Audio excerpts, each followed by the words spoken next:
Paz de Jesus, meus irmãos. É um prazer, novamente, já falei isso algumas vezes, é sempre um prazer estar com os irmãos aqui no litoral. É sempre bom rever, né? Rever, e dessa vez eu acredito que não tenha visto assim muitos rostos novos para mim, né? Isso quer dizer que eu conheço a maioria, isso é bom, não é? Mas melhor ainda é conhecer e ver rostos novos, não é? A igreja é assim, a igreja é um local onde sempre haverá espaço e lugar para outros se achegarem e conhecerem Jesus, não é? Esta é a igreja de Jesus, não é? Eu quero compartilhar hoje, irmãos, Filipenses, falando um pouco, não é, sobre o livro de Filipenses, lá no capítulo 2. A partir do verso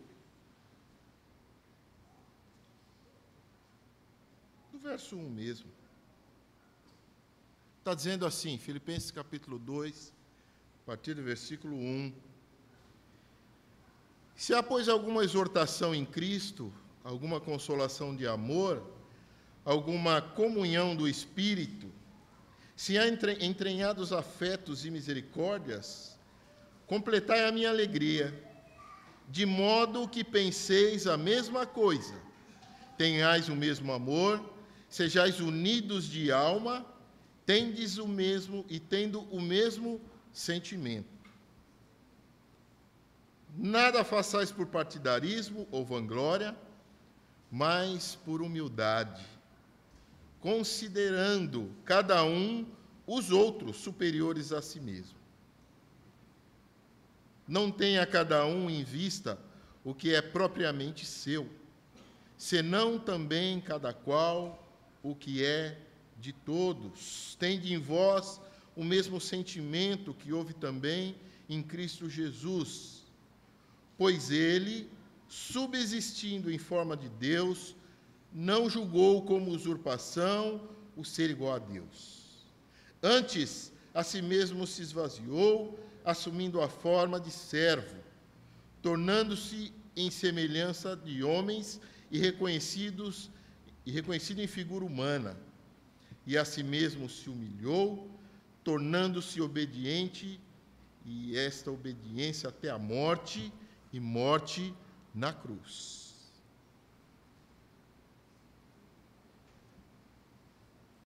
A igreja dos Filipenses, ou lá na cidade de Filipos, era uma boa congregação, uma boa irmandade. Tinham irmãos muito bons lá.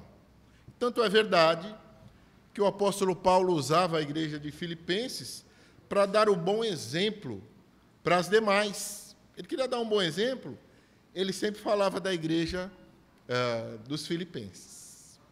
Não é?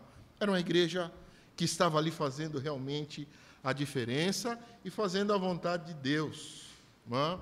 Por isso Paulo usava como exemplo aquela irmandade, para animar outros. Não é para destacar, sabe, individualmente. Não, ele falava da igreja. Ele falava de uma unidade, falava de irmãos. Isso para ajudar outros, para incentivar outros a fazerem a mesma coisa que os filipenses estavam fazendo. Isso nós vemos claramente, se você começar a ler a carta dos Filipenses, você vai ver isso, no capítulo 1 mesmo. Né? Você vai ver Paulo dizendo isso. Palavras de Paulo. Depois você confere lá na sua casa isso que eu estou dizendo. Né? Porém, todavia, né? Entretanto, para os que gostam de filosofar, e que não é meu caso, tinha lá um problema. Existia um problema lá, em Filipenses. Olha, aí você fala, poxa, mas uma congregação referência? Pois é. A igreja é composta de quê? De quem? Né? De nós, de seres humanos, que infelizmente falhamos em muitos momentos. Mas sabe qual a diferença? que nós falhamos, mas nós temos um Jesus que estará nos perdoando, que está nos perdoando, que está nos ajudando a continuar, a não parar, a não desistir. E mais, ele está dizendo, olha, chegue com isso, pare de fazer isso. Não é? Tente acertar mais, errar menos. Mas nós somos, assim, um grupo ainda de humanos, de pessoas, de gente. Não é? Nós somos um grupo de pecadores. Às vezes você fala isso, as pessoas podem se sentir assim, admiradas, né? Mas no sentido depreciativo. Pois é, mas nós somos pecadores ainda. Porém, pecadores arrependidos, pecadores lavados pelo sangue de Jesus. Agora nós temos o poder, vamos se dizer assim, entre aspas, nós podemos dizer sim e não com relação ao pecado. Eu posso dizer não, eu não farei isto, porque isso desagrada a Deus. Lá atrás, não. Nós éramos simplesmente, sabe o quê? Escravos do pecado. Não conseguíamos dizer não para o pecado. Agora sim, a gente consegue dizer, não, isso eu não farei mais. Eu não quero mais. Isso desagrada a Deus. Este não é o desejo de Deus. Mas nós somos ainda pecadores. Pecadores. E a igreja lá em Filipos tinha lá uma desavença, e lá entre duas irmãs. E olha que essas irmãs ambas eram colaboradoras de Paulo, ajudavam Paulo. As duas eram importantes no contexto da igreja. As duas eram partes integrantes do ministério do apóstolo Paulo. Paulo contava com elas. Só que elas lá tinham, um desarranjo, sabe, uma falta de empatia. Eu não estou dizendo quem está certa, quem estava certo e quem estava errado, porque eu não tenho subsídios para dizer isso, mas elas estavam lá desunidas, sabe? Elas não estavam unidas com o mesmo pensamento, igual nós lemos aqui no capítulo 2, e Paulo vai ajudar essas duas irmãs, exatamente dizendo isso que ele falou. Ele começa a carta dizendo e dando uma série de instruções. Não é verdade? Pensem a mesma coisa, ajam da mesma maneira, tendem o mesmo sentimento. Ele está dizendo isso justamente para ajudar aquelas duas irmãs que estavam ali por causa de alguma coisa, não mais se entendendo. Logo, não existia união. Quando não existe união, existe o quê? O oposto. O contrário da união, né? Podemos chamar de algumas coisas, né? Desunião, enfim, uma série de outras palavras que nós podemos usar também, né? Mas Paulo está ali agora, voltando para o capítulo 2, Paulo está ali agora dizendo, ensinando como isso poderia ser mudado.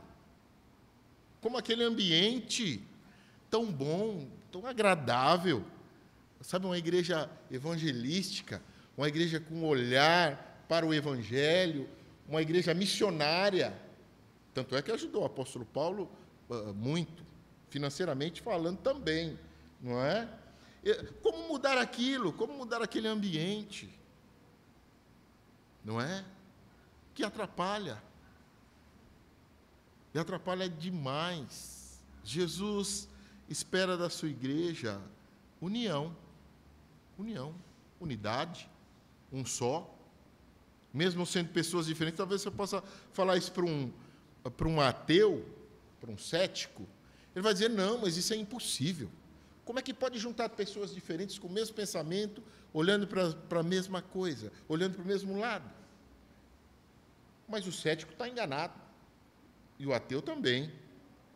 Tudo isso é possível, por quê? Por causa de Jesus. Quem nos une? Pessoas diferentes, de vários lugares, de vários temperamentos, de vários costumes. Quem nos une? Não é? O amor de Jesus. a figura de Jesus. A igreja de Jesus, ela olha para quem? Para Jesus, ué. Ela sempre estará olhando para Jesus. E quando nós estivermos olhando para Jesus, a união sempre será possível. Sempre haverá união entre todos nós, entre a sua igreja. Por quê? Porque estamos olhando para Jesus. E Jesus une. Jesus unifica. Agora, por algum momento, se nós deixamos um pouco de olhar para Jesus e olhamos para o lado, ou ao lado, talvez a gente vai não ter mais, não haverá mais união. Talvez aí é o início da desunião, o oposto da união, não é verdade? Versos 3 e 4, que nós lemos lá do capítulo 2, Paulo deu aqui algumas razões, ou alguns indicativos, pelos quais aquelas duas irmãs importantes para o reino estavam ali não se entendendo muito bem. E ele vai dar ali algumas razões do porquê isso estava ocorrendo. A primeira delas está lá nos versículos 3 e 4, né? Nada façais por partidarismo ou por vanglória. Então, podemos substituir esta frase por ambição egoísta. Não deixe que a ambição egoísta atrapalhe você e nem eu. E o que é isso, Moisés? Há um perigo gigante, grande, que as pessoas trabalhem não para o reino de Deus, mas sabe quando você está fazendo aquilo para o seu, vamos dizer assim, próprio bem? Não é bem, né? Mas pelos seus próprios interesses. Isto é uma ambição egoísta. Quando nós fazemos as coisas que nós não estamos orientando ou levando em direção a Cristo, tudo que nós fazemos, nós temos um outro tipo de objetivo. E esse objetivo se enquadra, se encaixa nesta ambição egoísta. Tudo que nós fazemos, tudo que nós iremos fazer, é por causa de Jesus. É para Jesus. Então, não tem muito a ver com quem está ao meu lado nesse sentido. O que eu faço é para Jesus. O que eu faço é para Deus. Esse deve ser o nosso objetivo. E isso é que não estava acontecendo com aquelas duas pessoas lá. Sabe o prestígio pessoal? Que você... Imagina aí, eu vou dar um exemplo aqui de mim mesmo. Imagina se, depois que eu acabar de dizer essas palavras aqui, lá no final do culto, ninguém me deu os parabéns. Não, muito pelo contrário, né? Talvez eu não estou dizendo que vai acontecer isso, né? Imagina que você me olha de cara feia, né? Você precisa... Veja bem, irmãos. Você precisa ser elogiado por algo que você fez para Deus? E se você não for elogiado, você vai ficar triste? Reflita sobre isso. Reflita sobre essa questão, não é? Talvez você precise redirecionar um pouco o seu pensamento, não é? Redirecionar os seus objetivos. Eu estou dizendo isso, mas eu sou um dos que mais, assim, agradecem quem faz tudo aqui, né? Eu agradeço todos eles, todos os irmãos, todas as pessoas. Não é isso que eu estou dizendo. Nós devemos animar uns aos outros. Olha, irmão, você foi bem, continue assim. O que eu estou dizendo é que se eu não receber, se eu não ouvir nenhum elogio, eu me desanime. Não podemos, não devemos fazer isso. O desejo e a glória sempre é de Jesus. A glória é para Jesus, não é para você e nem para mim. Nós somos simplesmente ferramentas que devemos ser usadas por Deus. Logo, os méritos são todos de quem? Vocês sabem. É de Jesus. Então, me parece que esses indícios está aqui, Paulo está deixando claro aqui, nada façam por partidarismo ou por vanglória pessoal, considere os outros maiores do que você, e essa é uma das grandes dificuldades. Sejamos sinceros conosco mesmos. Né? Seja sincero com você, e eu tenho que ser sincero comigo, não é? Qual foi a última vez que você desenvolveu, que você desempenhou exatamente esse ensino aqui? Considere cada um os outros superiores a você. Qual foi a última vez? Não precisa me responder. Mas eu quero que você reflita que, falando isso daqui, é bem, sabe, é bonito.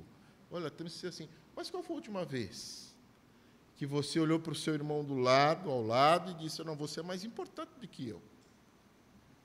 Sabe? As minhas ideias, os meus gostos, ou as minhas opiniões, às vezes, que até isso, às vezes, as pessoas se acabam misturando, quando isso tudo eu deixei de lado e vi você como um irmão querido, mesmo com suas imperfeições, com as suas dificuldades, nós temos que pensar, sabe, irmão? Nós temos que pensar sobre toda essa questão. Me parece que isso daqui, esses 3 poucos ingredientes que eu falei aqui, essas 3 razões, que, na verdade, o apóstolo Paulo está falando, foram usadas para que aquelas irmãs estivessem não tendo mais união, estivessem ali intrigadas, né, separadas. Logo que a gente sabe as causas, ou pelo menos alguma ideia das causas que trazem separação, desunião, no nosso caso aqui, Paulo também vai falar, a palavra de Deus é maravilhosa, né? Ela vai também nos dar indicativos e instruções para nós não deixarmos que isso aconteça. Não é? Quais são elas? Nós vemos aqui também, no mesmo texto. No mesmo texto, nós estamos lendo, vamos ler, né, na verdade, o que nós devemos fazer para permanecermos unidos, juntos, fazendo a vontade de Deus, um animando o outro, o tempo todo. Nós precisamos disso. Nós precisamos uns dos outros, não é? Primeira delas, 4 frutos, vamos dizer assim, que promovem união, que indicam que a união está presente. Primeira delas, está aí no texto, exortação em Cristo. Na verdade, nós temos, em outras versões, talvez você vai ler outras palavras, né? Mas eu estou usando aqui a Almeida, e ela diz lá, exortação em Cristo. Isto ajuda se nós estivermos sendo motivados por Jesus, por Cristo, nós andaremos em união. Sabe? Quem nos anima? Jesus. Por que eu faço isso que eu faço? Por causa de Jesus. Isso basta.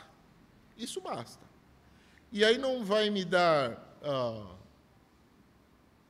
alimento, ou não vai me dar, assim, subsídios, para eu desistir. Ué, mas quem me anima não é Jesus? Então vamos continuar. Não vamos parar? Não vamos desistir? Ah, Moisés, mas você não sabe o que aconteceu. Você não sabe o que ela disse sobre mim. Realmente eu não sei, mas Deus sabe. E Deus está dizendo mesmo assim, continue. Ele está dizendo, continue fazendo a vontade de Jesus. Não é? Olha, se todos nós, integrantes da Igreja de Jesus, fixarmos o nosso olhar só em Jesus, as desavenças desaparecem. Ou vai minimizar, mas muito grandemente. Se eu e você, nós olharmos só para Jesus e trabalharmos e crescermos só em cima do ensino de Jesus, nós seremos unidos. Nós seremos unidos. Agora, se você ficar olhando muito para mim, talvez você não vai gostar. Talvez você vá desanimar em algum momento, não é? Mas se você tiver o seu olhar fixo em Jesus, nós andaremos em união e unidade. E isso trará um outro ingrediente aqui que Paulo está dizendo. A humildade. São passos que levam à humildade, mas a humildade na prática. E o exemplo é de quem, de novo, de humildade. Qual é o nosso maior exemplo de humildade? Está no texto aqui. Jesus Cristo. Ele estava lá com Deus. Só que ele veio para a terra. Como um humano. Se encarnou de carne e osso. Humildade. Jesus é o nosso maior modelo sobre humildade. Não é? Então, primeiro ponto. Motivação em Cristo. Eu estou motivado e sou motivado. Nós somos motivados por Jesus. E olha, eu vou dizer, Ele não te desanima. Ele jamais vai te abandonar. Ele jamais vai esquecer de você. Ele não. Ele sempre estará ajudando você a chegar lá. Um outro ponto. Consolação de amor. Olha lá. Consolem uns aos outros em amor. O poder do amor verdadeiro, ele promove união. Sabe? Mesmo dentro do caos, não é o nosso caso, você vai poder enxergar coisas boas, sabe? Tirar lições boas de situações difíceis. Você já participou disso? Você já vivenciou isso? Tirar lições boas do nada, de situações difíceis? Pois é, a gente consegue. Quando nós estivermos olhando para Jesus, nós veremos luz no fim do túnel, mesmo que o túnel esteja lá, mesmo que a escuridão esteja lá. Porque somos motivados por Jesus. Nós não somos motivados pelos coach. Hoje de manhã, o Léo está falando dos influenciadores, não é? Esses influenciadores, eles são seguidos por milhões de pessoas. Mas o fato não é só esse.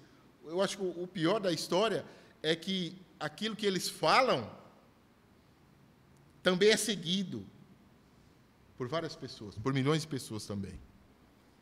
Em algum momento, igual dizem os jovens, né? Vai dar ruim. Vai dar ruim. Porque você está seguindo uma pessoa errada. Tanta verdade. Estava até conversando com aquela da gente descendo para cá hoje. Vi essa semana um jovem de 26 anos. Jovem, já pensou? 26 anos.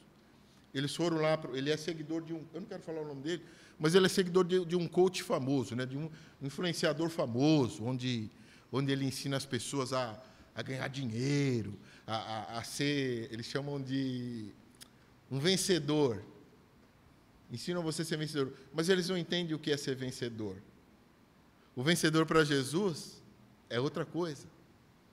Eles estão falando de ganhar grana. Eles estão falando de você ser um grande empresário, você ser um cara que ganha muito dinheiro, é esse tipo de coisa que eles estavam ensinando, e para eles isso é ser vencedor. Pois é, e esse menino, ele seguia um desses, né? Aí eles tiveram uma atividade lá prática, né? Onde eles foram influenciados a correrem meia maratona, são 21 quilômetros. Uma meia maratona. Correr mesmo, literalmente. 21 quilômetros. E esse menino, ele até corria 6, eu acho. Ele tinha corrido até 6, ele conseguia correr. Ou ele já tinha corrido, né? Só que nesse dia, juntou lá, né, o grupo, segue um líder. O líder vai correr e vocês correm atrás. Só que tem um detalhe. O líder não espera ninguém. E o líder era um cara preparado para correr. E o líder não espera ninguém. Dê seus pulos aí. Vocês têm que correr atrás de mim. Eu não vou parar. Eu vou correr e não vou parar. Você tem que olhar para mim, o líder, palavras do líder, né? Você vai ter que olhar para mim e correr atrás de mim. Mas espera aí, e se eu tropeçar? Levanta, velho. Eu não vou parar. O líder vai ir. E é isso que aconteceu, infelizmente. Foi correndo. Em algum momento, esse rapaz, não acostumado com esse tipo de correria, esse tipo de corrida, uma maratona, uma meia maratona, é muita coisa, não é? Não, na verdade, o que ocorreu? Já no início lá, o líder propôs, olha, que tal vocês se superarem? Que tal vocês, ao invés de correrem meia maratona, 21 quilômetros, vocês vão correr agora 42? E os caras toparam. Quem propôs? O líder, né? O líder propôs isso. E eles toparam. Resumindo a história, o menino, em algum momento lá, passou mal, teve um mal súbito e, infelizmente, veio a falecer. 26 anos. Um jovem de 26 anos. Porque estava seguindo o líder errado. Um líder ao contrário de Jesus. Que Jesus, se você cair, ele vai te levantar. Se você estiver lá desanimado, ele vai te animar. Ele não vai te deixar para trás. Só que esse líder humano, ele não tinha amor, ele não morreu por você. Ele não saiu lá do céu, no exemplo de humildade, e veio aqui na terra perceber como um ser humano vive. Ele sabe as suas dores, ele sabe também das minhas, mas ele está para nos ajudar, irmãos. E é esse Jesus que nós temos que olhar. Não olhe para o lado, não tire a sua atenção de Jesus, desse líder que é Jesus, que está nos ensinando como nós nos mantermos unidos. Ele sabe o que está dizendo. Jesus sabe o que está ensinando. Aliás, ele deu o exemplo. Presta atenção. Tudo que Jesus está dizendo para nós fazermos, ele fez antes. Tudo que você imaginar aí. Jesus já fez antes, para dar exemplo para nós. Então, que nós fiquemos com um olhar fixos em Jesus, que ele é quem vai ele é o maior exemplo de animação, de amor, de dedicação. Jesus é o nosso maior exemplo, sabe mais? E comunhão no Espírito, nós temos essa comunhão no Espírito. O Espírito Santo de Jesus, o Espírito Santo de Deus, vive dentro de mim, vive dentro de você. E esse mesmo Espírito nos une, nos levando em direção ao mesmo olhar, ao mesmo sentimento, fazendo as mesmas coisas, andando em amor, em união. Isso tudo vem de Deus, isso tudo vem de Jesus, sabe? E é isso tudo que nós temos que olhar, isso tudo que nós temos que observar. Seja misericordioso, está dizendo aí.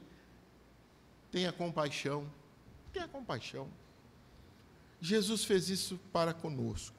Ele usou e usa de compaixão para conosco o tempo todo, sabe? Então, que nós não sejamos implacáveis. Seremos implacáveis. Eu sou implacável. O que é isso? É eu não dar chance para ninguém. Errou? Corte a cabeça dele. Ou dela. Não. Haja igual Jesus, com espírito de misericórdia, de compaixão. Tenha afeição, tenha ternura. Pelo menos ouça, né? Pelo menos ouça o outro lado. Ouça lá o outro lado. Ouça tudo isso. Quando nós temos e agimos com afeição, com misericórdia, com compaixão, a união será restabelecida. A união será cada vez maior. Por quê? Esse é o exemplo de Jesus. Este é o exemplo de Jesus. Tudo que eu estou dizendo aqui, Jesus agiu assim. Jesus fez exatamente desta maneira. Irmãos, estejam estimulados, estejam animados. E quando nós estamos animados, estimulados por Jesus, nós animaremos e ajudaremos aquele que está ao seu lado. Olhe para Jesus. Jesus é o nosso maior modelo. Olhe para ele que as coisas vão funcionar, sabe? Não fique inventando. Não precisa inventar nenhum método novo. Não. Jesus já nos deu exemplo aqui. Ele está nos ensinando como é a igreja que vive em união. Falou um pouco também como ela é desunida, mas ele está dizendo aqui, olha, ele quer que nós vivamos unidos. E isso é possível? Claro que é possível. Totalmente possível. Então, o incentivo é aqui. Olhe para Cristo. Haja de acordo exatamente como Jesus agiu. Fraternidade, unidade, humildade, compartilhamento, paciência, que tudo isso seja presente, esteja presente na sua vida, na minha vida, logo a igreja estará repleta de pessoas que têm o mesmo sentimento, que olham para a mesma coisa, que estão olhando para o mesmo Senhor. E aí a união será plena, perfeita, sabe? Esse é o exemplo do Mestre. Então, incentivo a você, querido irmão, querida irmã, que você olhe, que você siga o exemplo que Jesus já deixou para todos nós. E que a igreja dele seja louvada e glorificada em todos os momentos. Amém.